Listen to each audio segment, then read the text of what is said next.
Ola, Esther, se a tarde é o serán, por que se di boas tardes en lugar de bo serán?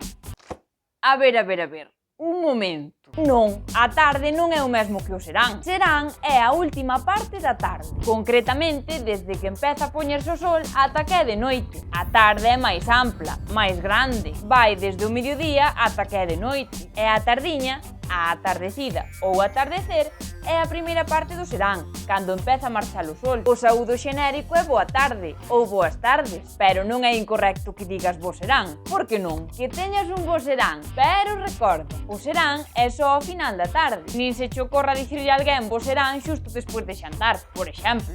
Existe o verbo arreitar? E se existe, podesme dicir o que significa? Ai, que cousas me pregunta. Arreitar existe, xa ora que sí, e significa levantar algo. Podes arreitar unha man, pero por extensión tamén significa empalmar. Un home arreita cando está excitado sexualmente. Está arreitado. O equivalente en castelán sería ereccionar.